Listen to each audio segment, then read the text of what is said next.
Well, look, we're joined now via Skype by the General Manager of the Wellington Phoenix. His name is David Dome. Domey, thanks for your time this morning on Sky Sport News. First of all, what was your reaction to the decision of the video assistant referee? Well, like you guys have mentioned this morning, I think we're all a bit stunned and a bit flummoxed as to what happened in that incident. And we all wanted to know what the issue was and how the VAR possibly got that decision that he got. So I flicked off a few texts to Strebro Dolowski, who's the new referees convener, the new head of referees in the A-League, who, by the way, is an excellent referee. He's probably the best referee the A-League's ever had. He's refereed at World Cups. He's a quality referee and actually a very good individual as well. He made the effort to come over to Wellington pre-season to sit down with me, Ufi and Sean Gill, the football ops manager, to go through his processes and how he wants to run it this year. And to his credit, he rang me back last night. The general rule is that we wouldn't talk within 24 hours of a contentious decision. But Strebro rang me right back and he said, look, this is what's happened. They reviewed the incident at length on the footage.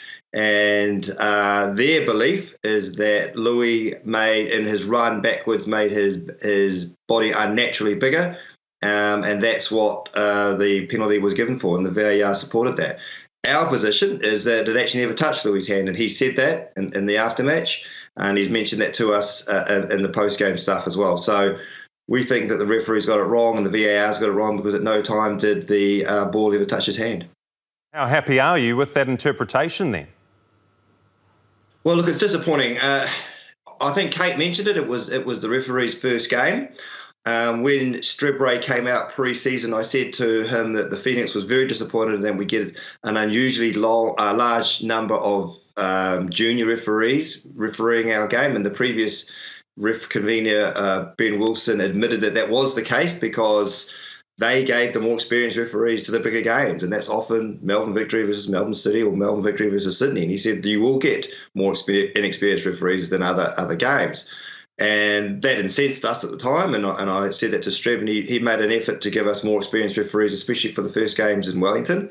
And we did get some decent referees, but again, we've got a very inexperienced referee, the most inexperienced referee for this game, and I think he has made the wrong decision. He was standing behind Louis when the incident happened, and I don't think he can, reviewing the footage, I don't think that he could say that he did see the ball strike Louis' hand, and he's gone on instinct more than anything else here, and the VAR didn't overturn it.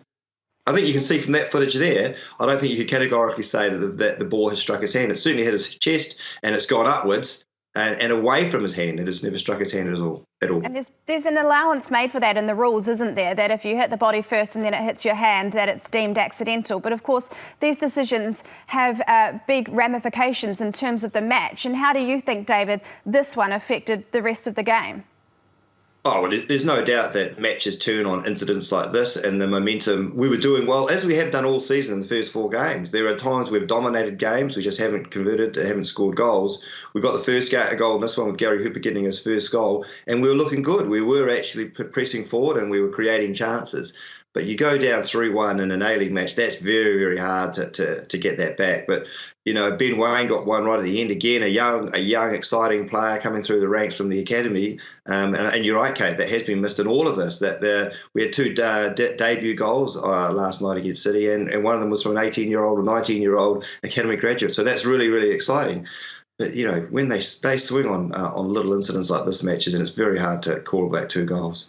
And have you spoken to the team? If so, what did Ufuk Talay gain from discussions with the officials? So Strebro rang both me and Ufi last night. I haven't spoken to Ufi yet this morning about what Strebro said to him, except I think Strebro just said that he was going to go into more in depth with me, which I think is what's happened. Ufi is philosophical about it. He's a footballer, he's played football all his life, he knows these things happen, but genuinely disappointed for the team given all the effort they put in and the hard work they put in not to come away with something out of that match, and like I say, to have an incident that turned a game. Unless you turn the TV off almost immediately, you've probably seen Louis Fenton's expletive-laden post-match interview, as brief as it was. How do you feel about his reaction, and what will the A-League do in retaliation for some of those swear words? Well, look, we can't condone that sort of language, but I totally understand. This is part of the drive this year is to have fans get more in depth and behind the scenes and hear from the players around the game and prior to the game. And we've supported that here in Wellington. We want to give fans that access they can't otherwise get.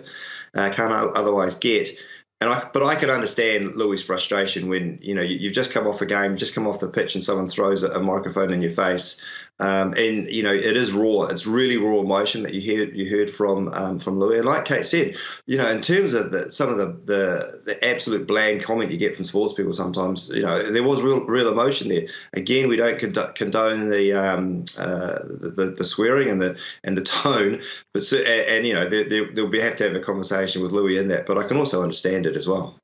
David Dome, General Manager of the Wellington Phoenix, thank you so much for your time on Sky Sport News this morning.